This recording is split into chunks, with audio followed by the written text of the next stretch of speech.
Good morning, everyone.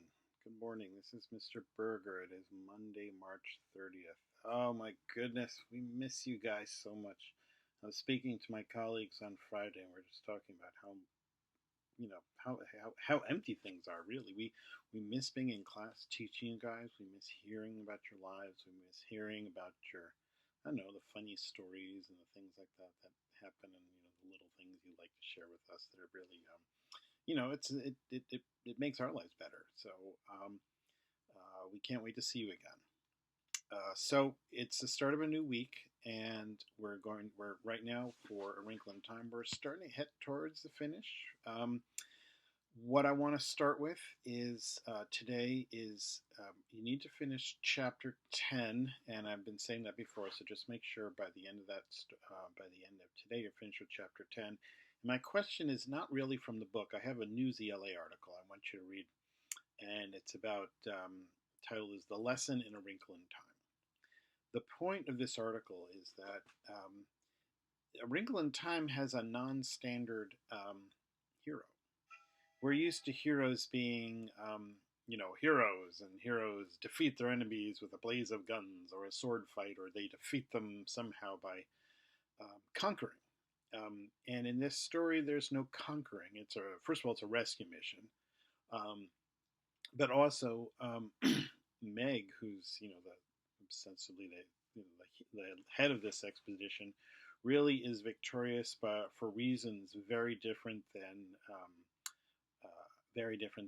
you would normally think that's heroic. So she doesn't win by being by being powerful physically, or powerful about against other people. She's victorious by being true to herself. It starts off in the beginning where, not in the beginning, but in the beginning when the kids get to Kamazot's, the gifts she's given are her faults, and her reaction is, "My faults, but I'm trying to get rid of my faults." And she's told, "You will find your faults quite useful here on Kamazot's," and we realize they are. Her stubbornness, her ability to stick to what she believes in, to what she wants. That is really that saves her. Um, and again, clearly she's going to have to go back to Kamazot's. Someone has to, because Charles Wallace is still there.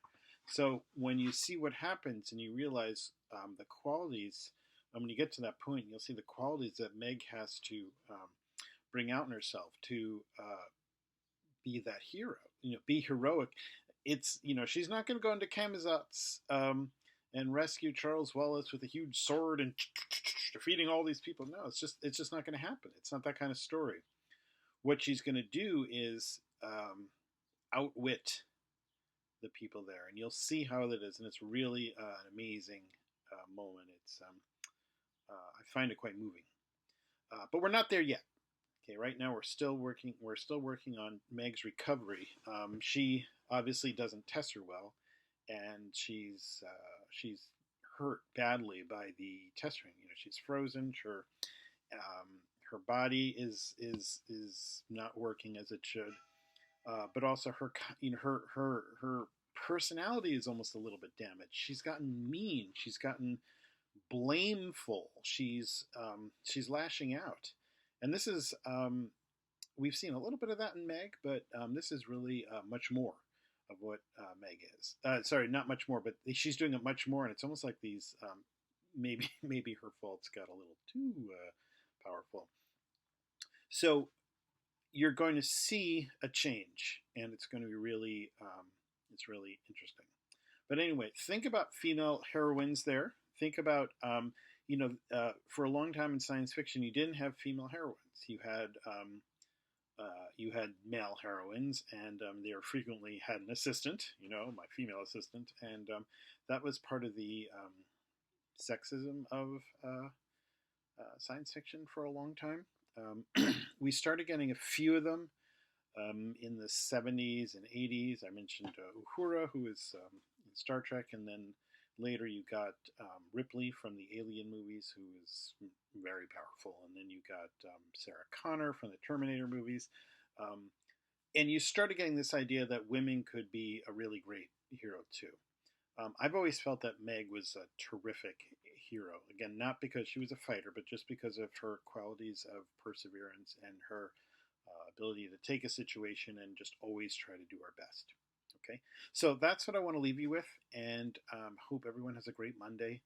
And I'm thinking about you all day, and I hope this ends soon. I really, really do. Please try to get out if you can, take a walk, ride your bicycle, maintain social distancing, and then we will see you whenever this is over. Bye.